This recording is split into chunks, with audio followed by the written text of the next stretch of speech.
Bismillahirrahmanirrahim. Assalamualaikum warahmatullahi wabarakatuh. Waalaikumsalam warahmatullahi wabarakatuh. Alhamdulillah, alhamdulillah wahidil qahar, al-azizil ghafar, mukawwiril laili 'alan nahar, wa tadhkiratan li ulil qulubi wal absar, wa tabsiratan li dhawil albabi wal i'tibar. Asyhadu an la ilaha illallahul barrul karim, ar-raufur rahim, wa huwal azizul hakim. وأشهد أن محمدا عبده ورسوله ونبيه وخليله الهادي إلى صراط مستقيم والداعي إلى دين قيم صلوات الله وسلامه عليه وعلى سائر النبيين وعلى آله وصحبه وجنوده وأنصاره ومن تبعهم بإحسان إلى يوم الدين أما بعد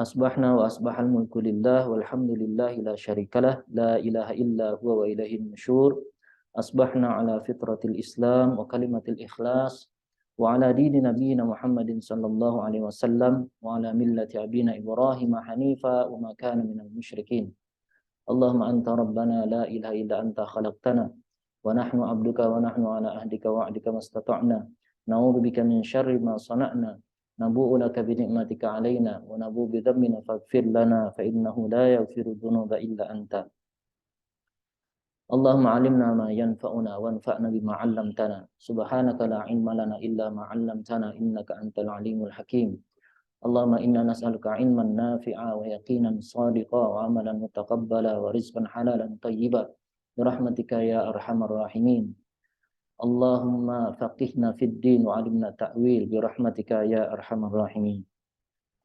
Jamaah yang dirahmati oleh Allah Subhanahu wa taala, alhamdulillah segala puji bagi Allah, segala puji milik Allah, segala pujian hanyalah layak kita tujukan kepada Allah Subhanahu wa taala.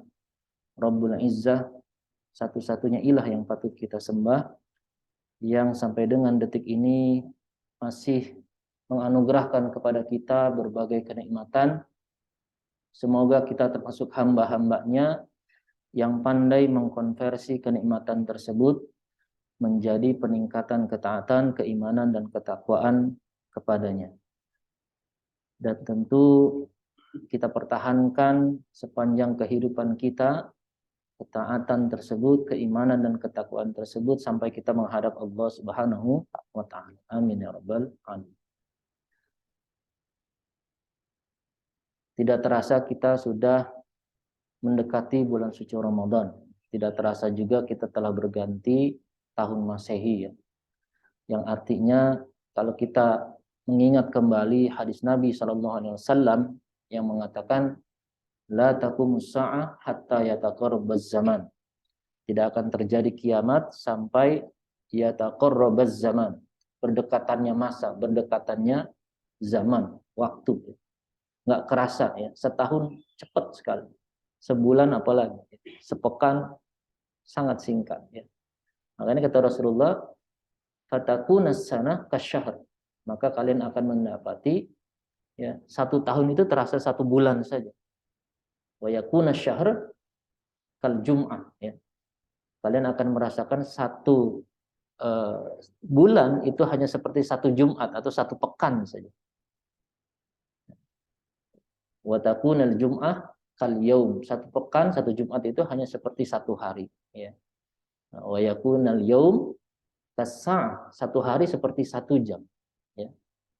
Wa takuna sa'ah kahtiraqis sa'afah. Dan satu jam itu seperti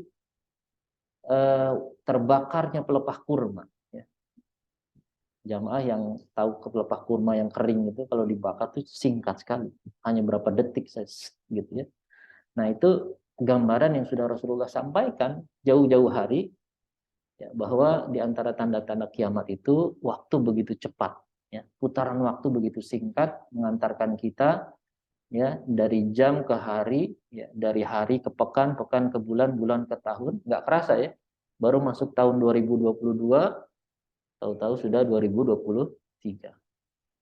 Yang tadinya anak-anak tahu-tahu sudah punya anak gitu ya. Dan seterusnya. Nah, seharusnya ini menyadarkan kita bahwa cepat atau lambat ya, kita akan habis waktunya di dunia ini ya, masa hidup kita akan selesai kita akan masuk ke fase kehidupan berikutnya, yaitu alam barzakh. Ya. Maka apa yang telah kita siapkan menghadapi kehidupan tersebut? Apa yang telah kita siapkan bekal, ya, mengarungi fase-fase kehidupan berikutnya sampai kita menghadapi, ya, menghadap Allah Subhanahu wa taala gitu. Nanti nggak kerasa nih, setelah ini tahu-tahu udah mau Ramadan gitu ya. Ramadan tinggal berapa hari lagi? Tinggal kurang lebih 2 bulan ya. Jadi begitulah putaran waktu. Dan semakin mendekati akhir zaman akan terasa semakin cepat. Nah, maka bagi seorang mukmin, ya, sebagaimana tadi ayat yang saya baca di rakaat kedua, ya ayyuhalladzina amanu taqullaha wal tanzur nafsum ma qaddamat lighad wattaqullaha innallaha khabirum bima ta'malun. Wahai orang-orang yang beriman, bertakwalah kepada Allah, wal tanzur, ya, dan hendaknya, ya, wal tanzur nafsun, dan hendaknya setiap jiwa, setiap diri kita ini memiliki visi, ya, memiliki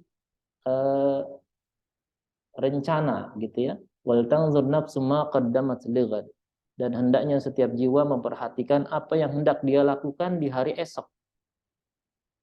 Makna esok di situ bukan hanya besok itu besok ya, tapi bisa maknanya lusa, pekan depan, bulan depan, tahun depan.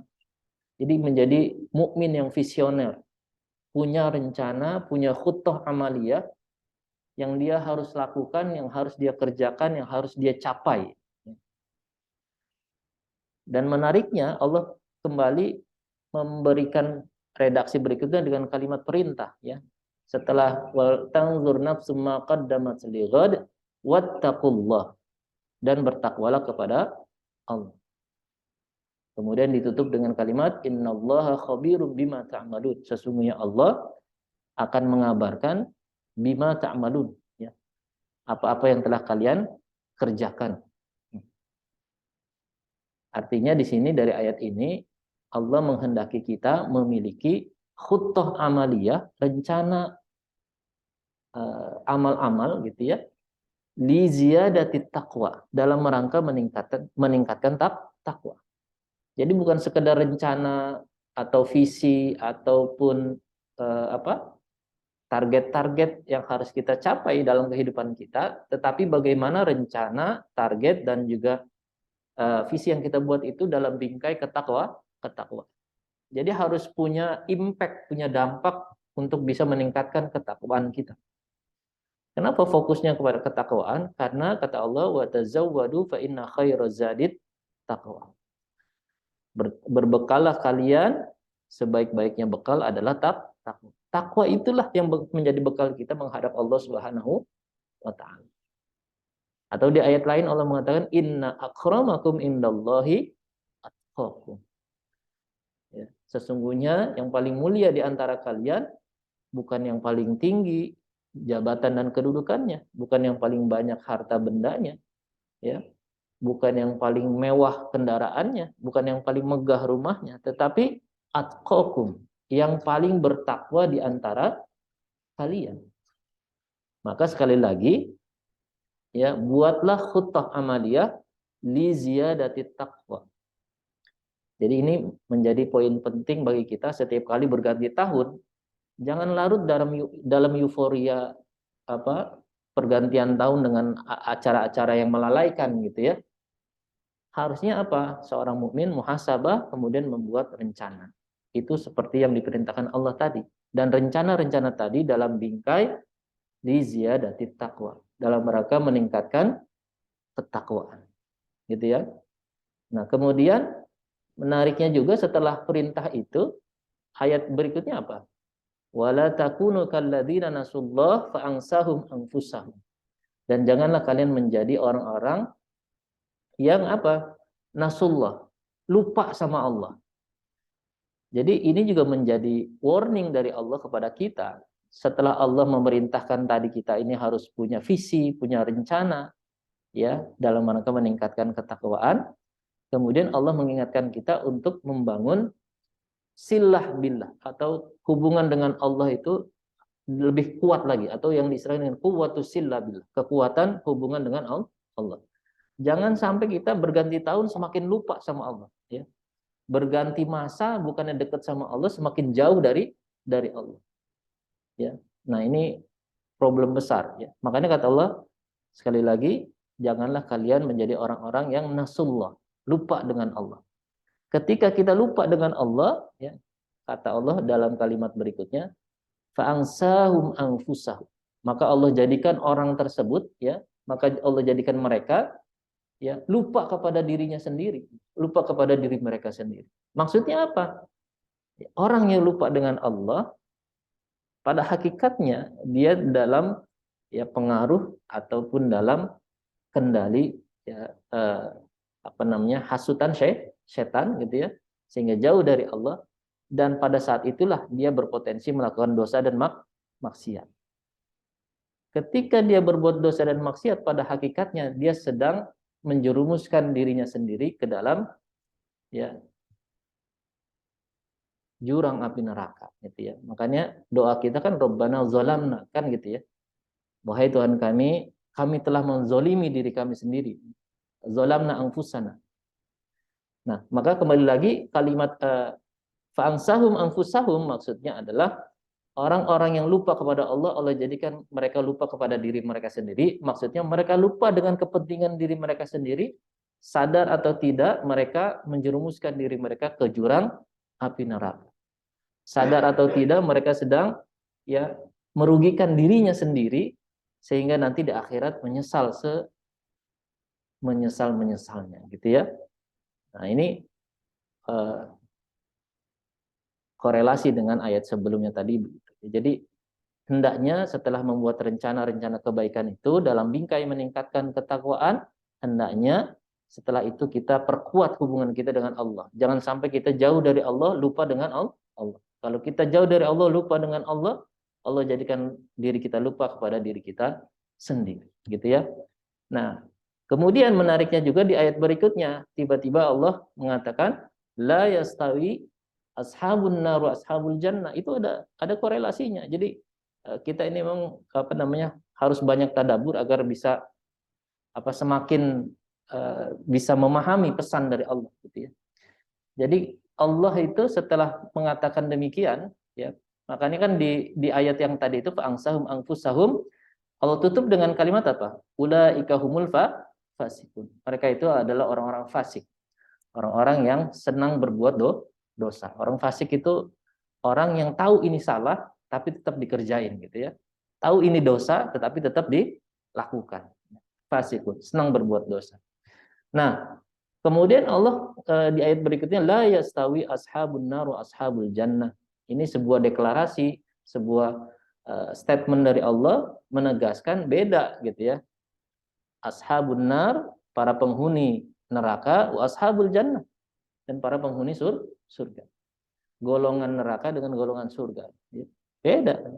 Kemudian kata Allah ashabul jannati humul faizun, ya. Ashabul jannah, golongan surga, orang-orang yang masuk surga itu nanti, ya, ulaika humul faizun, mereka itulah orang-orang yang faizun. Faizun itu apa? Orang-orang yang beruntung, yang mendapatkan kemenangan hakiki, ya. Jadi keberuntungan yang hakiki, kemenangan yang hakiki adalah manakala kita menjadi ashabul jannah. Ya. Kenapa Allah sampaikan ini di ayat berikutnya setelah tadi Allah mengingatkan jangan kita menjadi orang-orang yang lupa kepada Allah. Allah mewarning, gitu, ya. Mumpung kita masih diberi kesempatan hidup, masih ada peluang untuk berbuat baik, ya. Berbuat baiklah semaksimal mungkin. Beramal solehlah terus-menerus, gitu kan. Sampai nanti kita benar-benar menjadi ashabul jannah. Jangan sampai cita-citanya pengen jadi ashabul jannah, pengennya jadi penghuni surga, jadi penduduk surga, tetapi beramal dengan amalan ahlun neraka, gitu, ya. Beramal dengan amalan penghuni neraka, ahlun nar, ya. Senangnya berbuat dengan amalan yang dibenci oleh Allah Subhanahu wa taala. Ya, amal-amal yang, ya, menjadikan Allah murka kepada kita, ya. Maka jangan berharap kita menjadi ashabul jannah. Nah, ini menurut saya pesan penting bagi kita orang-orang yang beriman, menyikapi pergantian tahun ya, dan menjadi perhatian kepada kita dari ayat ini agar kita membuat rencana kebaikan dalam rangka meningkatkan ketakwaan, kemudian memperkuat hubungan kita dengan Allah, jangan sampai kita jauh dan lupa dengan Allah, dan kemudian mencita-citakan diri kita menjadi bagian dari ashabul jannah. Karena itulah kemenangan yang hakiki, keberuntungan yang hakiki yang harus kita kejar, yang harus kita peroleh, gitu ya. Wallahu a'lam bishawab. Sebagai kalimat iftitah, mudah-mudahan ada manfaatnya. Baik, kita lanjutkan kajian tazkiyatun nafs kita. Masih membahas kitab Al-Mustakhlas fi Tazkiyatil Anfus. Kita sudah masuk di bab 1 ya, fi adabil alim wal muta'allim. Al-babul awal fi adabil alim wal muta'allim. Bab awal yaitu tentang adab seorang alim, seorang pengajar, seorang guru, seorang yang berilmu, wal muta'allim, dan seorang yang belajar ya. Seorang murid, seorang yang menuntut ilmu. Di pertemuan sebelumnya saya ingatkan kembali sedikit review. Jadi dalam kalimat takdim atau pengantar dari Syekh Syahid Hawa, beliau menganalogikan wirasatun nubuwah ya, tentang warisan kenabian, yang menurut beliau warisan kenabian ini ya bentuknya adalah ya dalam bentuk at-tadzkir, wat-ta'lim, wat-tazkiyah. Yang 3 hal ini merupakan ya misi penting para nabi dan rasul ya. Jadi yang diistilahkan dengan muhimmatur rusul. Jadi muhimmatur rusul itu adalah wirasatun nubuwah, adalah warisan kenabian yang harus diteruskan, dilanjutkan ya. Nah, tetapi dalam perjalanannya karena banyak syubhat ya, banyak penyimpangan ya, inhiraf dan seterusnya, maka perlu dilakukan tajdidus sahih, kata beliau gitu kan. Wirasatun nubuwah hiya mazinatu tajdidus sahih ya. Jadi warisan kenabian itu adalah objek yang paling layak untuk dilakukan tajdid yang benar ya, pembaharuan yang benar. Nah, kemudian kata beliau bahwa yang dimaksud dengan wirasatun nubuwah itu adalah ya, singkat cerita dari yang dimaksud beliau ini yaitu adalah muhimmatur rusul ya, tugas penting para rasul. Setelah nabi dan rasul tidak ada kan, berarti tugas tadzkir, tugas ta'lim, tugas tazkiyah ini harus ada yang melanjutkan. Nah, inilah maksud beliau warisan kenabian yang harus dilanjutkan dan perlu dilakukan tajdid secara sahih. Nah, beliau mengatakan fawarithun nubuwah al-kamil, maka pewaris kenabian yang sempurna itu adalah yang memiliki kemampuan terhadap atau dalam hal 3 hal ini ya. At-tadzkir, at-ta'lim, wat-tazkiyah ya.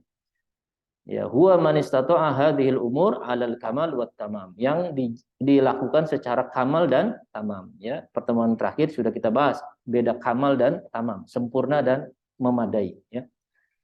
Nah, kemudian juga pewaris kenabian yang sempurna ini juga selain mampu melakukan tazkir, ta'lim dan tazkiyah, kata beliau juga mampu waqama biha wa adda haqqallaha fiha. Mampu menegakkan di dalam 3 hal tadi hak-hak Allah dan menunaikan juga hak-hak Allah. Itu yang poin kedua. Kemudian poin yang ketiga ya poin yang kedua tadi waqama biha, kemudian poin ketiga wa adda haqqallaha fiha ya. Jadi menegakkan 3 hal tadi, mesti menunaikan, kemudian juga menunaikan hak-hak Allah di dalam ya. Nah, kemudian kata beliau permasalahannya sangat jarang terhimpun kemampuan 3 hal ini dalam diri seseorang ya. Wa nadiran ma tajtami'u hadhihi tsalatsa fi wahidin ya. Maka kalau nggak ada sosok yang punya kemampuan tazkir, ta'lim dan tazkiyah secara mumpuni gitu ya, kata beliau pada akhirnya harus dibagi perannya gitu ya. Kenapa? Karena kata beliau, ya kebanyakan ada seseorang yang wa'izon ghairu alim. Ada seseorang yang tabligher, ya, jago dalam ceramah, retorikanya bagus, ya, diksinya itu mampu menyentuh hati umat, gitu ya. Tapi sebenarnya ghairu alim, sebenarnya nggak alim, bukan nggak berilmu ya, tapi minim ilmunya, minimalis lah gitu. Jadi ilmunya sedikit, tapi kemampuan tablignya itu bagus. Nah itu yang diistilahkan dengan at-tadzkir ya. Jadi dia seorang wa'izan, seorang pemberi nasihat, tapi ghairu alim. Kemudian ada juga yang kedua, wa aliman la yantaliku qudratan 'alal wa'iz. Ada seseorang yang alim, ilmunya dalam banget, wawasannya luas banget ya.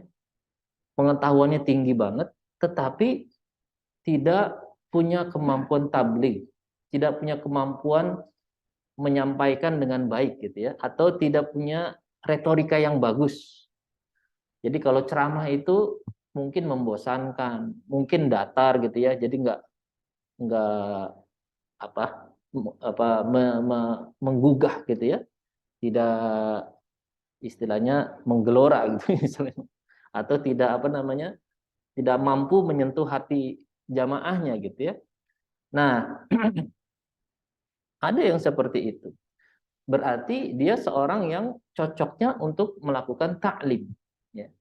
Jadi kalau untuk ngajar jago banget, tapi kalau untuk disuruh memberikan tabligh ya, atau menjadi seorang penceramah umum gitu ya, mungkin kurang gitu ya. Ada juga wa aliman wa'izan. Ada seorang yang alim, ilmunya mumpuni, juga wa'izan, punya kemampuan memberikan ceramah dengan baik ya, retorikanya bagus, diksi-diksinya itu bisa menyentuh hati jamaahnya ya. Tetapi kata beliau ya, ghairu qadirin 'ala tazkiyah, tetapi tidak punya kemampuan melakukan tazkiyah. Jadi jamaahnya itu kalau ada dia, wah pada semangat untuk hadir gitu kan. Jadi kalau ada tablik akbar yang pengisinya beliau, gitu, jamaahnya penuh, kemudian juga ceramahnya itu menyentuh gitu ya, tetapi impactnya kepada jamaahnya itu tidak ada. Sepulang acara tablik ya sudah bermaksiat lagi, ya. Sepulang acara tablik nggak ada perubahan. Yang didapat cuman misalnya rasa sukacita gitu. Wah bagus tadi ceramahnya gitu.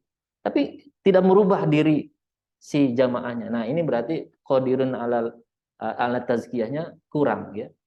Jadi maka ada yang punya kemampuan at-tazkir, ada punya kemampuan at-ta'lim, ada punya kemampuan at-tazkiyah. Nah itu pada akhirnya harus saling berkolaborasi gitu ya. Nah, tetapi kata beliau, barang siapa ya wa man istama'ati lahu hadhihi thalatha malaka iksiral hayah. Maka barang siapa yang kita mendapati kemampuan tazkir, kemampuan ta'lim, kemampuan tazkiyah terhimpun dalam satu orang, dalam satu sosok guru kita, maka dia itu diibaratkan iksiral hayah, obat mujarab kehidupan. Jadi kalau kita mendapati guru seperti itu, maka bersyukurlah kita ya, nggak perlu nyari kemana-mana, karena dengan sosok itu istilahnya kita akan mendapatkan tazkir, ta'lim dan tazkiyah dari sosok yang sama ya. Meskipun kata beliau sekali lagi ini wanadiran ya, jadi sangat jarang ya.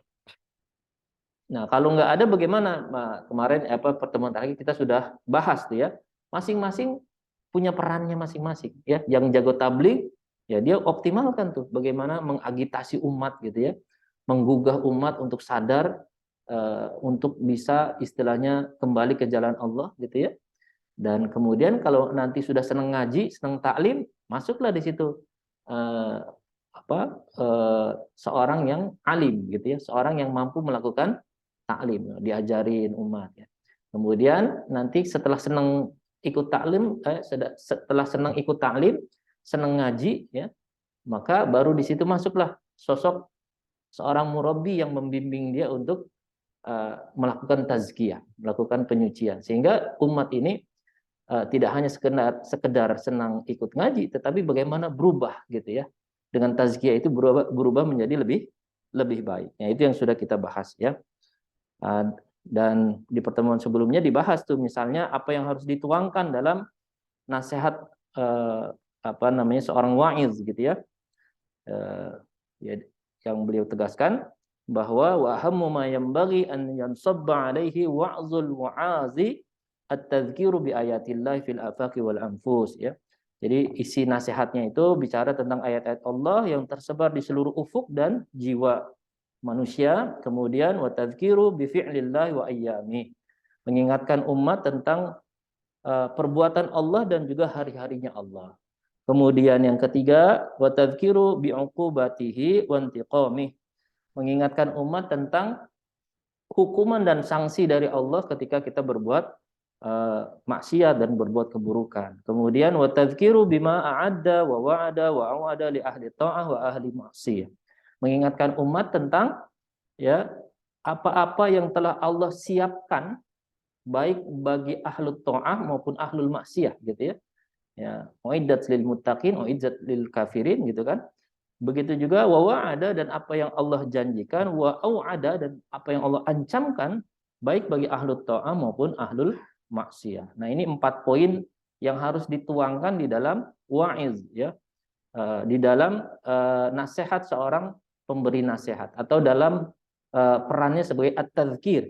Ya, at-tadhkir itu memberikan peringatan kepada umat.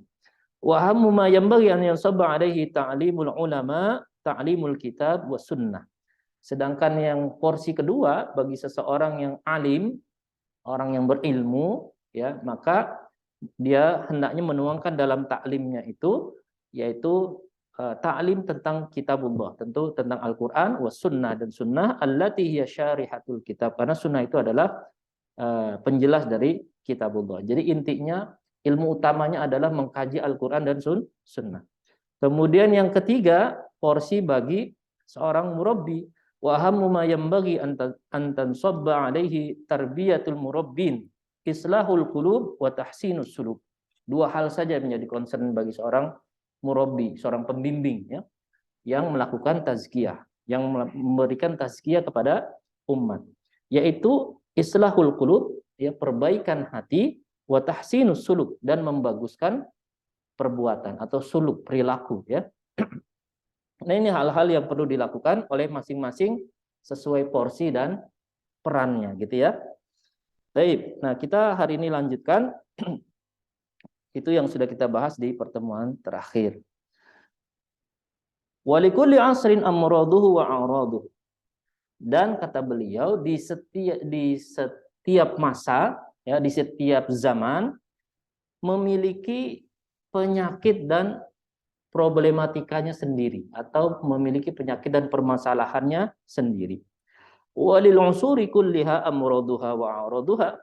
Dan ada juga yang sepanjang masa penyakit dan permasalahannya itu selalu ada.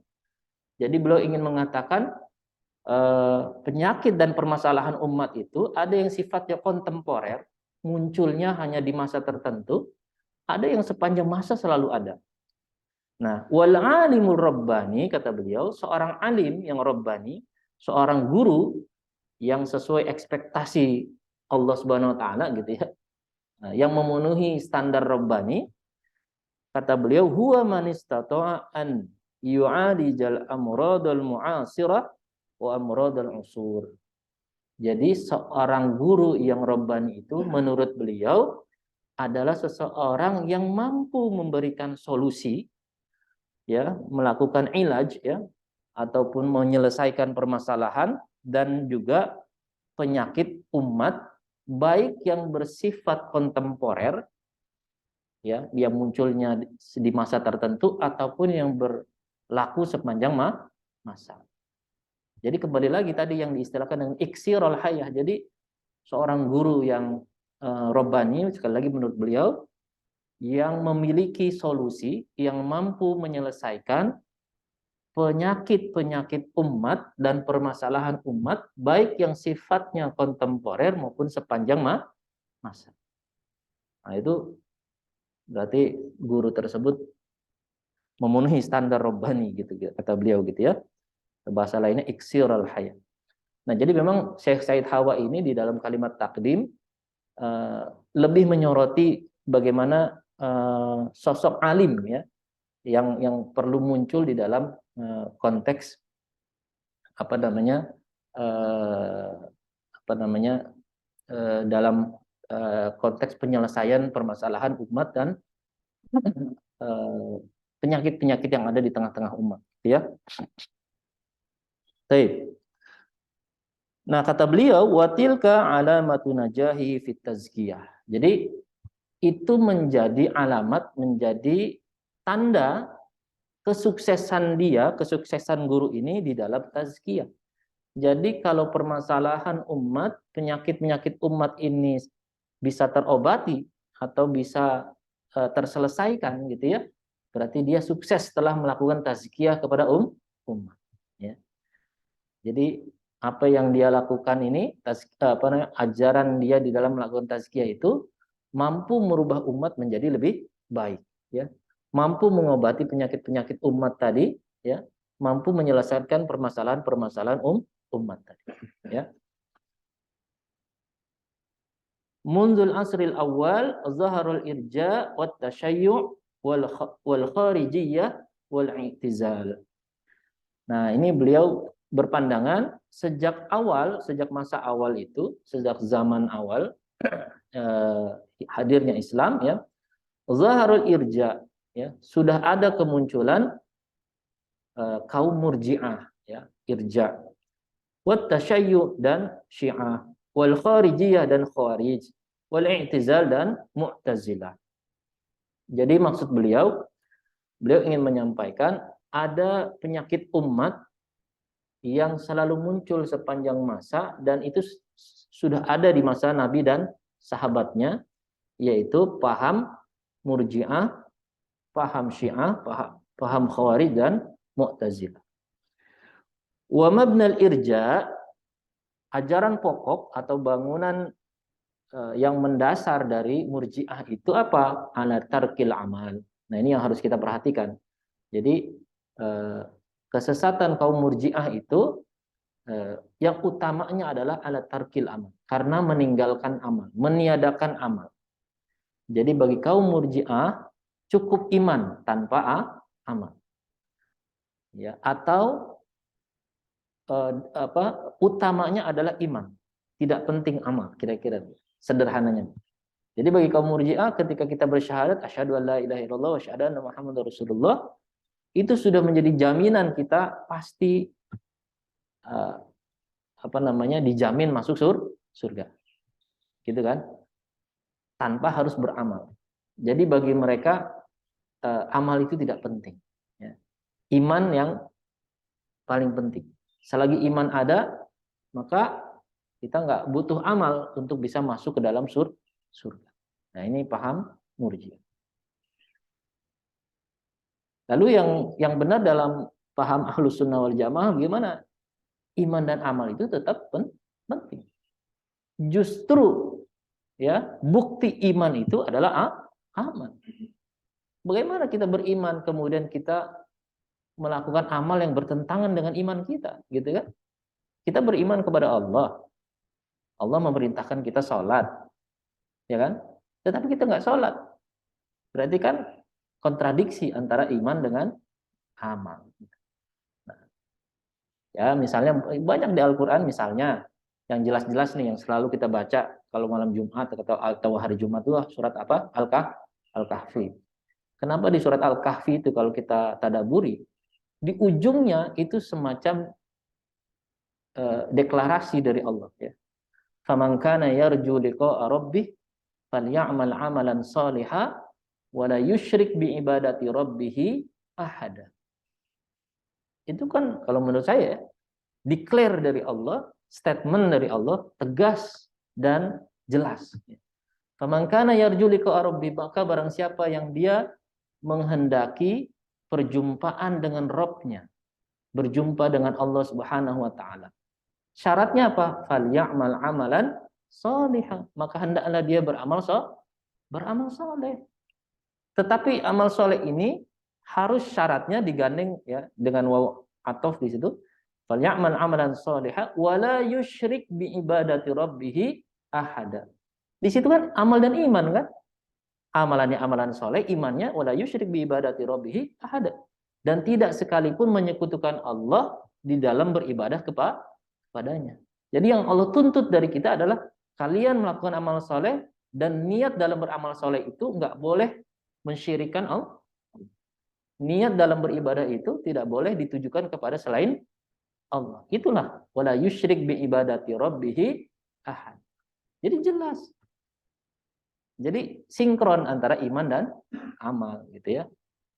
Jadi kita mengatakan hanya Allah sebagai Rabb kita, maka tunaikan dalam amal kita, yaitu dengan kita melaksanakan ibadah, melakukan amal-amal soleh, hanya ditujukan kepada Allah. Nah ini diantara ayat yang menegaskan pentingnya amal. Ya. Nah kemudian juga yang lebih tegas lagi kalimat perintahnya di surat At-Taubah ayat 105. Itu kan kalimatnya perintah. Ya. Apa tuh? Wa qul i'malu, ya. Wa qul, dan katakanlah, ya. I'malu, itu kan perintah. Beramallah kalian. Sekarang kalau saya tanya, kira-kira Allah memerintahkan kita beramal buruk apa beramal soleh, beramal baik?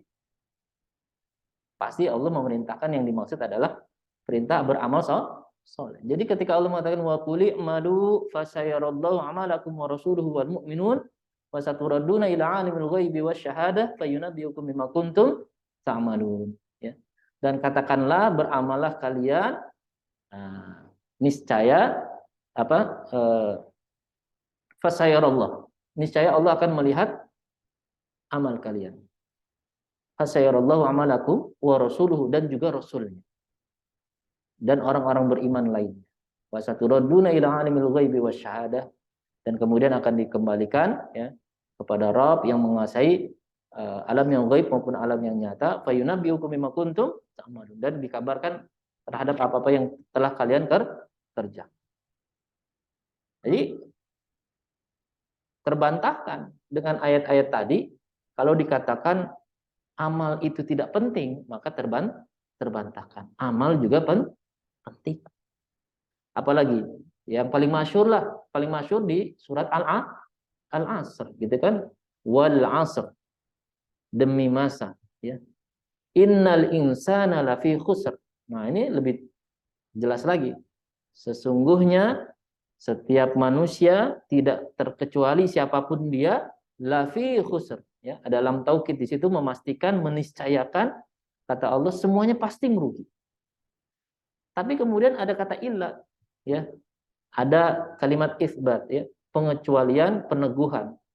Jadi kalau dalam ruang kelas ini, kalau kita ngomong ini dalam satu kelas ini semuanya bodoh nih, misal gitu, ya.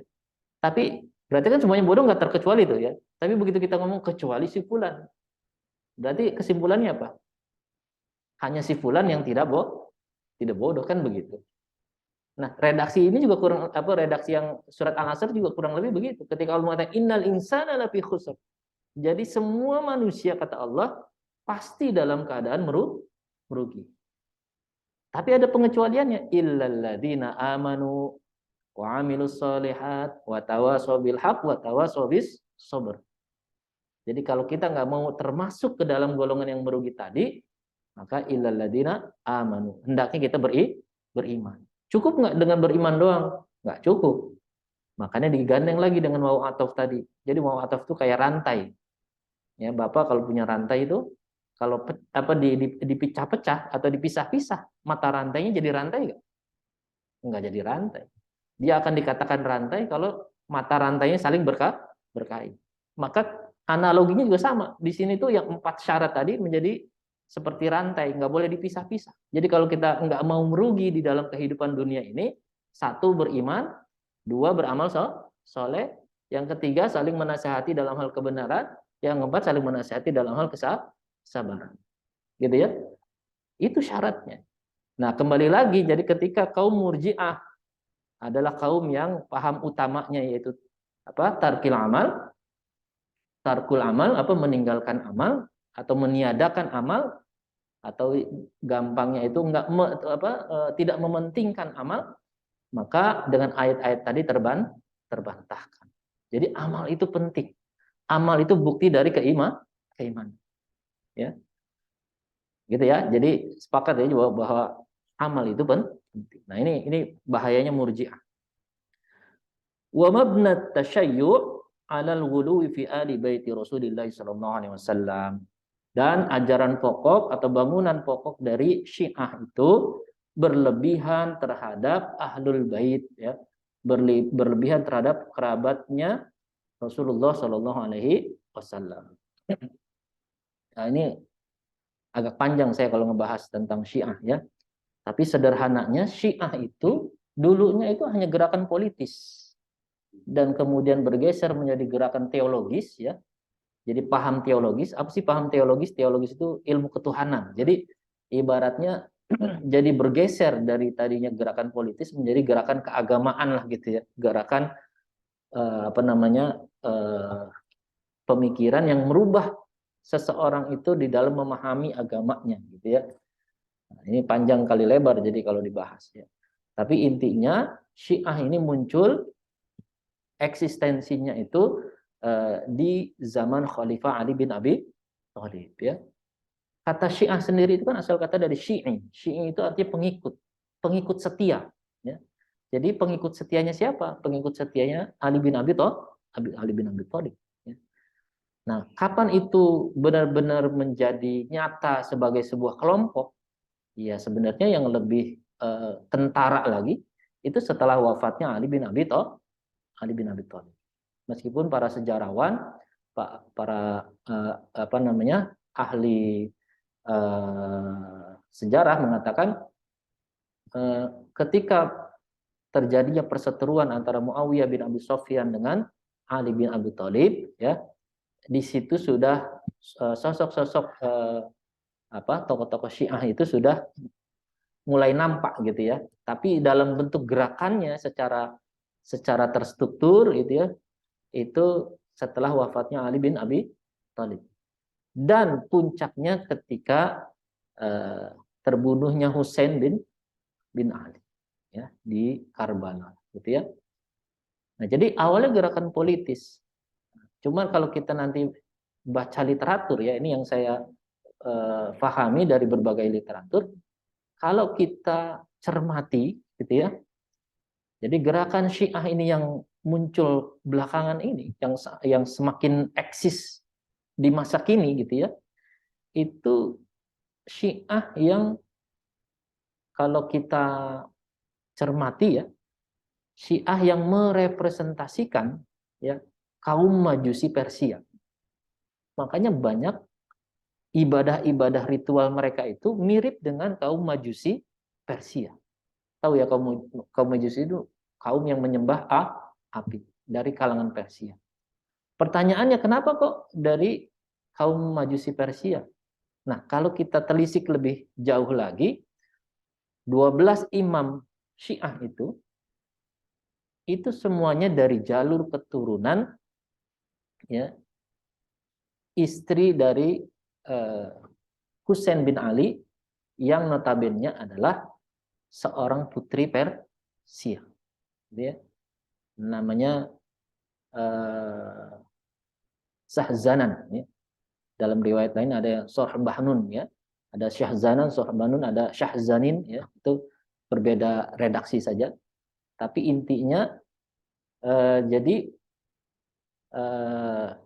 ada sebuah apa namanya riwayat yang mengatakan takluknya salah satu kekaisaran Persia, ya, kalau nggak salah itu nama kaisarnya Yazgar, dia punya anak-anak perempuan dan kemudian setelah takluk dia mati, ya terbunuh, anak-anak itu jadi tawanan. Nah, tawanan itu kemudian kan dihadiahkan lah oleh Khalifah Umar waktu itu, salah satunya kepada Husain bin Ali. Kemudian dinikahi, ya. Nah dari situlah keturunan dari Husain bin Ali inilah kemudian yang sampai saat ini jalur keturunan itu selalu menjadi imamnya Syiah, 12 imam Syiah. Ya. Nah, makanya kalau kita perhatikan jarang sekali kita mendapati, bukan jarang sekali, saya nggak pernah mendapatkan bendera yang tulisannya Ya Hasan. yang selalu ada apa? Ya Husain gitu kan. Sampai ada syair-syairnya kan ya ya Husain gitu kan. Jadi lebih masyhur Husain daripada Hasan. Padahal kan dua-duanya sama. Anak dari Ali bin Abi Thalib. Dua-duanya juga dari rahim yang sama, Fatimah Az-Zahra. Ya. Lalu kenapa Husain yang diagungkan bukannya Hasan? Ya. Tadi karena Husain itu punya hubungan dekat dengan Persia tadi melalui istrinya, makanya anak-anaknya yang jalur keturunan dari wanita Persia itulah yang menjadi 12 imam Syiah. Gitu ya. Ini nih kesimpulan ya, hipotesa dari saya pribadi gitu yang apa meneliti istilahnya melihat ini kok punya kedekatan ya antara kaum Majusi Persia dengan Syiah yang kekinian gitu ya. Nah, sementara kepada Hasan sendiri, Hasan bin Ali, kenapa kaum Syiah itu benci kepada Hasan bin Ali? Kebanyakan ya. Jadi kalau mereka itu kan yang mereka agungkan Ali, kemudian Husain gitu. Hasannya nggak dianggap gitu. Nah, itu ada historikalnya sendiri. Karena Hasan itu nanti kalau kita baca dalam sejarah ya, dia adalah sosok yang mempersatukan ya barisan kaum muslimin yang terbelah antara kelompok Ali bin Abi Thalib dengan Muawiyah bin Abi Sufyan. Kan waktu itu setelah terbunuhnya Ali bin Abi Thalib ya oleh orang Khawarij ya, Abdullah ibnu Muljam. Nah, itu apa namanya? Masyarakat Kufah itu langsung mengangkat Hasan sebagai khalifah. Jadi Hasan itu pernah dalam sejarah ya, pernah menjabat sebagai khalifah memang tidak lama, kurang lebih 2 bulan. Nah, kenapa kaum Syiah ini menjadi benci kepada Hasan? Karena Hasan ini tipikalnya yang lembut. Kalau Husain itu yang sedikit keras, jadi mewakili jiwa bapaknya lah ya, yang satu lembut, yang satu keras dan tegas gitu ya. Nah, Hasan ini tipikal yang lembut. Dia nggak mau ada keributan, nggak mau ada istilahnya tuh friksi di kalangan kaum muslimin, sehingga dia apa dengan sukarela gitu ya, dengan sukarela menyerahkan jabatan khalifah itu kepada Muawiyah bin Abi Sufyan, tetapi dengan syarat-syarat tertentu. Nah, syarat-syarat itulah yang dipenuhi oleh Muawiyah bin Abi Sufyan. Nah, itulah yang menyebabkan kaum Syiah tidak suka kepada Hasan bin Ali. Karena menganggap ini sudah diangkat sebagai khalifah, tetapi kemudian malah menyerahkan kepada sosok yang dianggap sebagai rivalnya gitu ya, dianggap oleh kaum Syiah sebagai rivalnya gitu ya. Nah, padahal sebenarnya tentang hal ini itu sudah diprediksi oleh Rasulullah jauh-jauh hari. Jadi Rasulullah itu memang punya ru'yah gitu ya, punya pandangan jauh ke depan itu memang ya apa istilahnya wahyu dari Allah juga gitu ya. Jadi ketika berdua dengan Hasan bin Ali itu suatu ketika Rasulullah mengatakan wahai anakku ya. Jadi Rasulullah itu kalau manggil cucu kesayangannya kalimat wahai anakku gitu ya. Suatu saat engkau akan mempersatukan dua pasukan besar yang terbelah. Nah, kemudian para sejarawan, para ahli sejarah itu kemudian menyimpulkan tuh setelah itu bahwa oh ternyata Hasan bin Ali inilah yang mempersatukan ya pasukannya yang terbelah tadi, yang dimaksud adalah kaum muslimin dari kelompoknya Muawiyah bin Abi Sufyan dan dari kelompoknya Ali bin Abi Thalib ya, atau dari kelompok masyarakat Syam melawan atau versus masyarakat Kufah ya. Nah, beliau menjadi sosok pemersatu umat saat itu. Nah, ini panjang juga kalau mau dibahas. Jadi kembali lagi awalnya gerakan politis, tapi kemudian bergeser seiring waktu berubah menjadi gerakan teologis. Dan sekarang menjadi berbeda. Bahkan dia mengatakan Al-Quran yang kita pegang saja itu sudah beda gitu ya. Jadi kalau jumlah ayat di Al-Quran kita berapa? 6.666 ayat gitu ya. Bagi kaum Syiah itu hanya sebagiannya daripada ayat-ayat Allah yang turun kepada Rasulullah gitu ya. Nah, nanti silakan mengkaji kalau mau yang lebih mendalam mengenal tentang Syiah ya. Jadi kurang lebih begitu.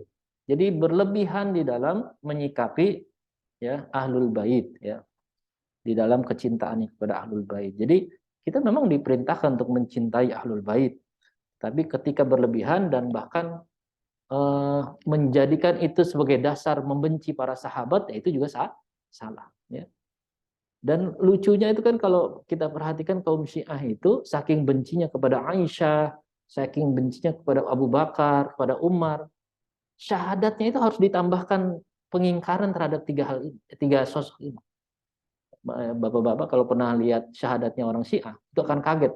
Jadi setelah mengatakan wa asyhadu anna Muhammadar Rasulullah gitu ya, kemudian ada lanjutannya tuh. Jadi semacam kalimat yang mendeklarasikan mencela gitu ya, Aisyah, Abu Bakar dan Umar. Bahkan saking bencinya itu dijadiin keset-keset di rumah mereka tuh. Setelah keluar dari kamar mandi yang kita injek kesetnya tulisan Aisyah gitu. Ada yang Umar, ada yang Abu Bakar, ya. Sedemikian bencinya. Kan lucu gitu ya. Sahabat Nabi yang Nabi cinta kepada orang tersebut malah dibenci oleh mereka, ya. Istri Nabi yang jelas-jelas Nabi cinta kepada Aisyah malah dibenci. Lalu di mana istilahnya apa namanya kebenaran cinta mereka kepada Rasulullah. Jadi kembali lagi, makanya kalau tadi saya menyimpulkan korelasinya dengan kaum Majusi Persia ini ada semacam dendam kesumat yang nggak selesai gitu ya. Dan kalau kita perhatikan orang Persia itu dendamnya luar biasa. Matinya Umar bin Khattab itu, wafatnya Umar bin Khattab itu dibunuh oleh orang Persia. Siapa dia? Abu Lu'lu'ah, ya. Seorang pandai besi yang istilahnya Persia gitu. Kemudian setelah Umar, siapa?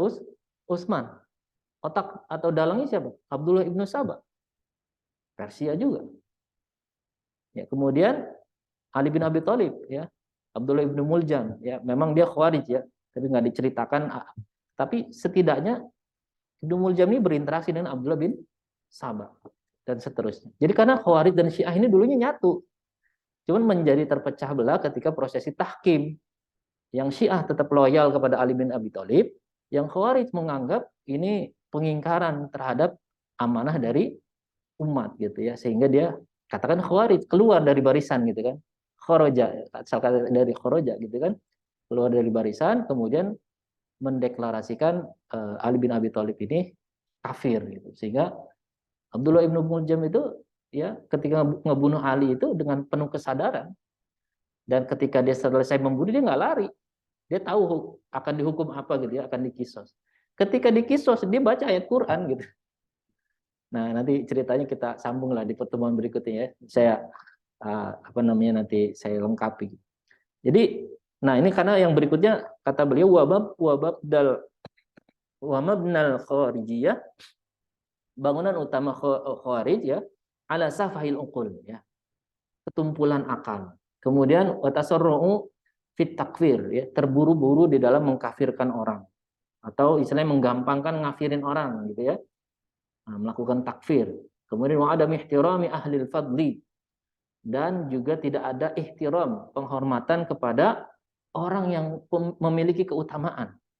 Jadi orang-orang Khawarij ini gampang aja itu nuduh misalkan orang yang berilmu, para ulama yang punya keilmuan yang mumpuni itu dianggapnya ahlul bid'ah, ahlul ra'yu ya, atau tidak pantas dijadikan uswah, qudwah dan seterusnya gitu ya.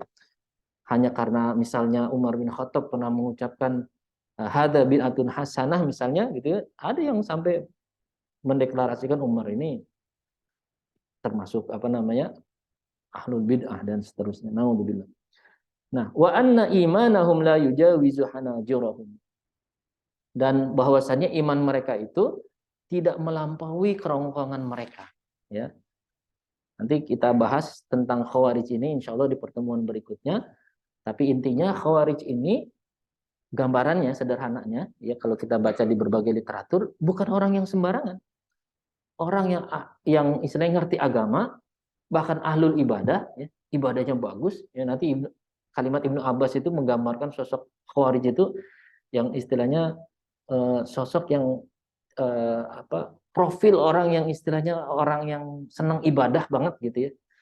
Nah, nanti saya sampaikan di pertemuan berikutnya. Begitu juga hadis Nabi yang sudah memberikan sinyal, memberikan tanda bagaimana orang-orang yang akan muncul atau akan muncul di kemudian hari yang nanti itu adalah sosok khawarij gitu ya. Yang Rasulullah katakan bahwa ibadah kalian itu nggak ada apa-apanya dibanding mereka. Salatukum ila salatihim bisyai'in. Jadi salat kita ini dibandingkan salat mereka nggak ada apa-apanya. Kemudian juga puasa kita dibandingkan puasa mereka nggak ada apa-apanya dan seterusnya. Nah, itu nanti saya sampaikan lebih detail di pertemuan berikutnya tentang khawarij ya. Jadi intinya beliau Syekh Said Hawa ingin menggambarkan ada penyakit-penyakit umat baik yang berlaku kontemporer maupun yang sepanjang masa. Nah, yang sepanjang masa ini yang harus kita ketahui dan harus kita waspadai dan harus diobati gitu ya. Nah, seorang al-alimur rabbani, seorang alim yang rabbani, seorang guru yang memenuhi standar rabbani kata beliau adalah seseorang yang mampu mengilaj ya, mampu memberikan solusi, mampu menyelesaikan baik penyakit-penyakit maupun permasalahan umat yang bersifat kontemporer maupun yang bersifat sepanjang masa ya. Demikian wallahu a'lam bishawab. Sudah suruh belum? Sudah ya. Jadi pertemuan berikutnya insya Allah kita pertajam lagi tentang berbagai penyakit dan permasalahan umat tadi yang berlaku sepanjang masa ya, tentang tadi terakhir tentang paham khawarij ya. Paham khawarij nanti kita perdalam di pertemuan berikutnya. Ataupun nanti juga yang Syiah saya sedikit tambahkan ada beberapa hal yang penting kita ketahui agar kita terhindar dari paham-paham yang menyimpang tersebut ya. Jadi ada 4 tadi kalau yang beliau sebutkan, ada Murji'ah, ada Syiah, ada Khawarij dan Mu'tazilah. Nah, itu juga Mu'tazilah itu dahsyat itu. Jadi fitnah di dinasti Abbasiyah ya. Dan sampai istilahnya seorang Imam Ahmad bin Hambal itu pertahanan terakhir kita waktu itu. Kalau istilahnya saat itu Imam Ahmad bin Hambal tidak bertahan, mungkin kita saat ini akidahnya sudah menyimpang gitu ya. Apa? Yaitu tentang Al-Qur'an sebagai makhluk ya. Yang Imam Ahmad bin Hambal dipaksa itu harus mengakui Al-Quran sebagai makhluk. Akhirnya dipenjara kan karena nggak mengakui ya. Wallahu a'lam bishawab. Insyaallah kita sambung lagi di dalam pertemuan berikutnya. Mohon maaf atas segala kekurangan. Al-haqqu min rabbik fala takunanna minal mumtarin. Kita akhiri dengan doa kafaratul majlis. Subhanakallahumma wa bihamdik asyhadu an la ilaha illa anta astaghfiruka wa atubu ilaik. Wa la minkum. Wassalamualaikum warahmatullahi wabarakatuh. Waalaikumsalam.